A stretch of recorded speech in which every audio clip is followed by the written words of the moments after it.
And we are recording. Ladies and gentlemen, boys and girls, children of all ages, welcome to another Black NSA $1 Million Mastermind. I am your host, Marquessa Petway. Oh, sorry, check it out. I'm standing in for Marquessa today. And of course, I don't do the great job that she does, but I'm trying to be just like her. So if you have not joined us early, I want to show you. I had to go out and get a vintage chandelier painting like Marquessa's got in her background, so it could make it feel like home today. That looks like a boat anchor. Well, I was thinking Popeye when I started, and then I started to put all the other stuff on there. I was trying to get Marquessa's vintage, but it just didn't come out like I wanted. So, yeah. All right. So, how's everybody doing today? We had, number one, an interesting lead up to this week last week. We started to talk about sex transmutation, and Tony started misbehaving immediately. So now we got to fix stuff this week. And let's start out simply by hearing some people's initial reactions to this chapter, this very interesting chapter on sex transmutation. Anybody have a thought? Quickly, let's open up with something. So, Robert, we're going to skip over the other one, Power Master. We had those two assignments. Well, no, we're doing this one first. Oh, you want to get this second? Yes, absolutely. Oh, pardon me. Absolutely. I'll out your way. You missed the beginning stuff last week. It was hot. It was hot in here. So, yes, indeed. So you're saying, wait. You're saying we're getting okay. I'll acquiesce to Deborah. Deborah, go ahead. You got the mic. I'm not going to start. You got me all worked up. I'm not going to start. I need to cool off for a minute. You were the one showing leg at the beginning. Come on. Leave me alone, Robert. This is on record.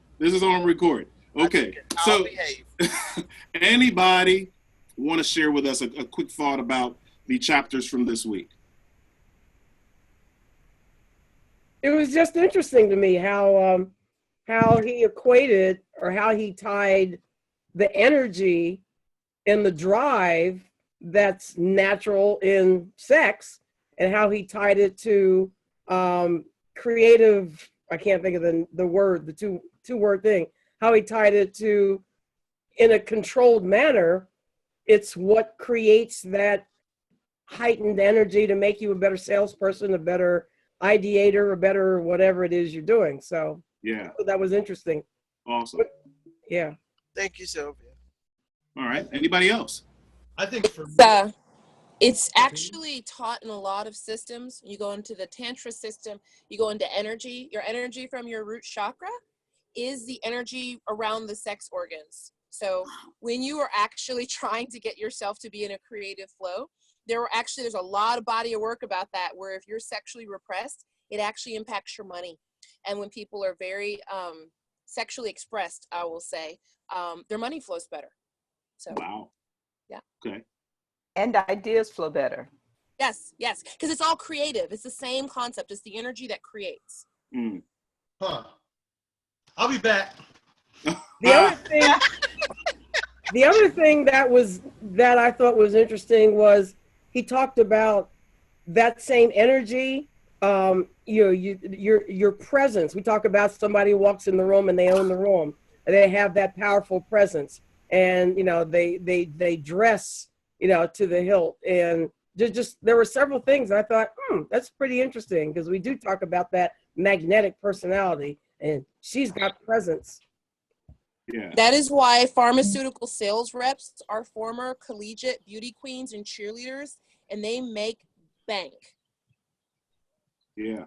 They sell hundreds and hundreds and thousands of dollars and millions of dollars of product, and they make a lot of money, and they've got charisma and attraction and all that little thing, a little package, and they just send them out and they sell. But you know what I didn't understand, though? And this is the thing, because I read it a few times. I really think it's about,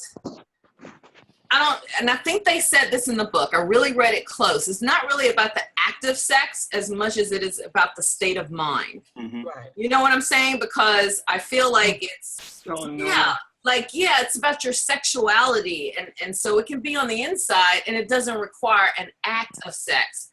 to have that sexual power. Does that make sense? Yes. Yeah. I mean, I think what he's describing is that energy, like Tanya was talking about, it's tantric. It's just, and now people talk about it as energy flowing through your body because every cell gives off energy, and everything we do is money is energy. So I think what he was doing was trying to concentrate it into one thing as like the sexual energy, when in actuality, energy is always flowing through us in many different ways, and we can programming and direct it in different ways too. I think. I want to read one quick paragraph that stuck out to me. It said, "A river may be dammed and its water controlled for a time, but eventually it will force an outlet. The same is true of the emotion of sex. It may be submerged and controlled for a time, but its very nature causes it to be ever-seeking means of expression. If it is not transmuted into some creative effort, it will find a less worthy outlet." Somebody respond to that for me. Hi, this is Anna. In reading this chapter, and I've read it before, I just think about, you could think about the theory of creation, whether it's biblical, whether it's Big Bang or what have you. That's really the ultimate transmutation of energy. And if you look at the biblical perspective, right, the world was created obviously for our health and well-being. We have shelter, we have air. I don't have to go through all of it. We're all adults. We know that the universe was made for us and our well-being. And then when I think about procreation, from the biblical perspective, it says that, God said, let us create man in our image. And, for those of us who have children or aspire to have children, or even make up our own children, right? Because we have people in the office and what have you. And what do? We gravitate to people who are like us. And as we have relationships with them, they kind of become more and more like us. So I just think of it, this energy, that yes, sex can be a part of it, but sex does not have to be a part of it, because it's just, to me, it's just the energy that's there. Some of us want to turn away from it because we don't want to do the work. Let's face it, a lot of people don't want to do the work. They go and they check out because I'm too old. We all know the different excuses. So I just think of it, it's that accepting that this is the energy that's there, tapping into it, taking care of ourselves. And as you said, when we see people who take care of themselves, we're instantly attracted to them. That's my peace out. I think two things that stood out to me. One, a lot of times when I was reading about how sex is communicated or transferred, in my mind, I almost substituted the word passion for sex. It seems like it was more about our passion and our energy. And I went through a period where I actually used to train ministers how to preach. And one of the things we taught them is a moved person can move other people. When you're emotionally invested in something, that transfers to other people. And so that was, as I read the chapter, that stood out to me. The other thing, going back to what Robert just shared, there's and I give you the short version. I just think all of us have a certain amount of passion within us, and we choose where we direct it. And I think that's really where it came from. And I was actually had the scripture in my mind about David before he sinned with Bathsheba. He was supposed to be at war, but it was a time when kings go out to war, but he didn't go with them. And so the passion that he would have spent at war, he spent in another direction.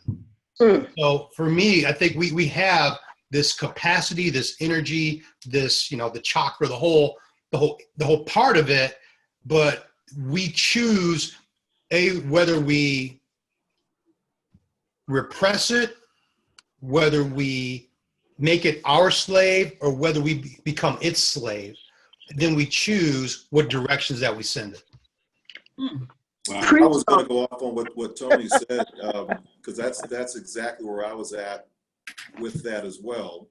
I thought about something that Donna St. Louis had said, around passion and sex, and that was, she's saying, yeah, sex sells, but also what are the 7 deadly sins, right? So the outgrowth of these passions can go either in one of a couple different directions on depending upon how we're aligned with that. So we can be envious or gluttonous or have anger or greed, be slothful or lazy. It can go off also in that direction, but we choose to direct it in the way which is going to benefit not only ourselves, but the people that we're out there trying to inspire.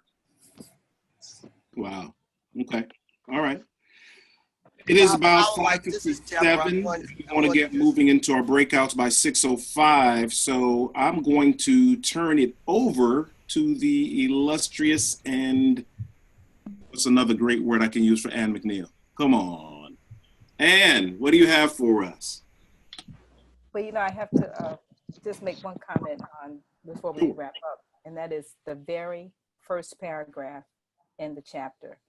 And if I can read it, we've all read it, and it just says that the meaning of the word transmute is, in simple language, the changing or transferring of one element or form of energy into another.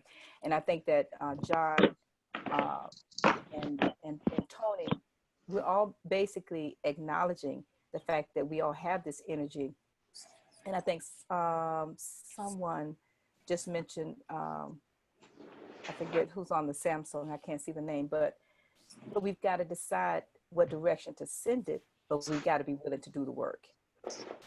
And so with that, we did not get, we did skip over the mastermind. So maybe, Robert, what I'd like to do is we can talk about in each of our groups, the mastermind itself, and then how do we use the 2 chapters? I know we won't get, because this is the last session, right, Tony? Robert, this is our last session, right?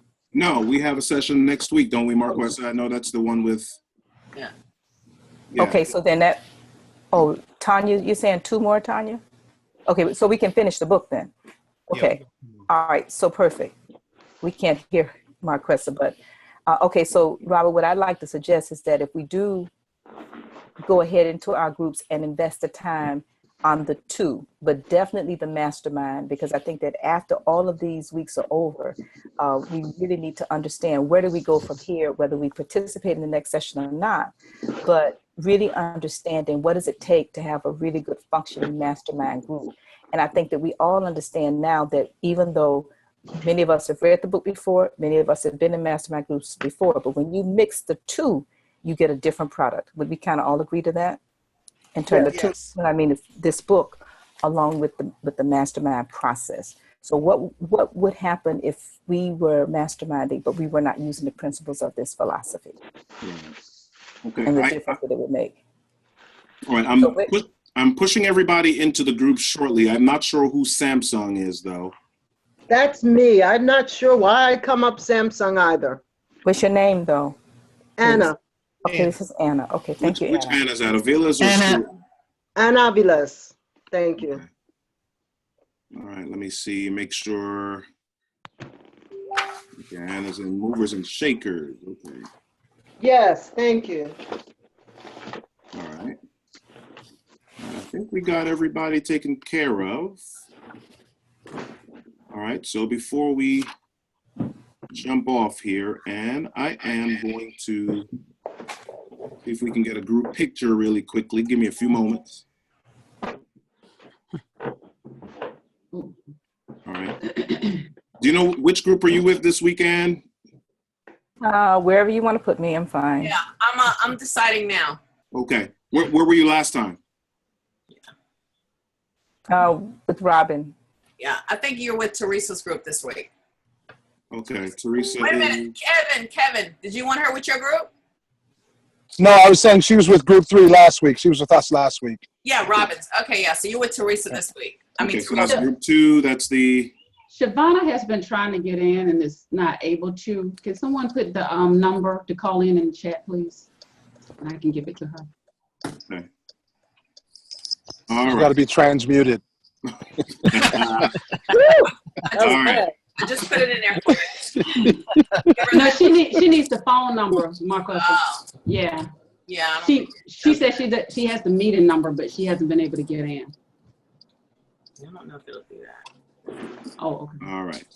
Cool. So let's get a picture really quickly. We're about to do a screenshot. and I will let everybody know when to do it. 5, 4, make a crazy face. Let's do something really, yeah. All right, ready? 5, 4, 3, 2, 1, go. Woo. Somebody got Omega going on. All right. Ooh. Not Omega. What is it? Q? My bad. That's the same thing. Not me. That's not me. That's not you. No. Oh, you mean the M? That's Minnesota. My I bad, thought that John. stood for Marquesa. That's exactly what it stands for. That's for Marquesa. Okay, Savannah's in. Let me put Savannah in her group, and then I'm going to send everybody to their breakouts. Everybody ready to rock and roll? Ready. Okay, let's do it. Let's transmute. Let me make sure. Chris, you're word in the for room. Okay, everybody in the room. Right, exactly. Okay. Oh, make sure we are coming back at 6:45. So let's make sure that we use all that time. We've got a couple of things. The facilitators, if you have not yet chosen your shining star for the week, make sure that you do that so that we can acknowledge them when we get back. And then we are going to hear a word from one of our facilitators, a word of encouragement as soon as we get back. And I know this is going to be amazing. So, all right, we'll see you guys in a little bit. Okay. All right.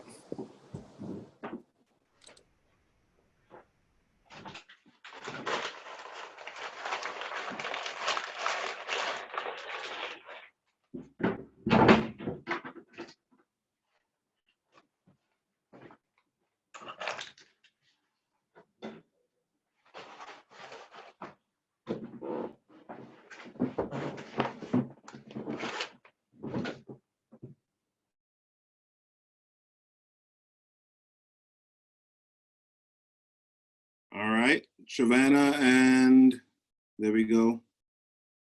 Are you not seeing your Savannah and Tony?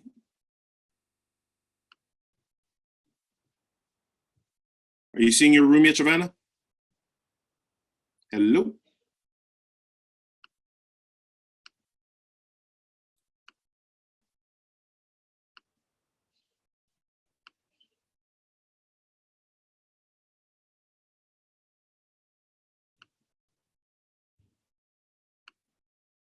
Something's going on with Savannah.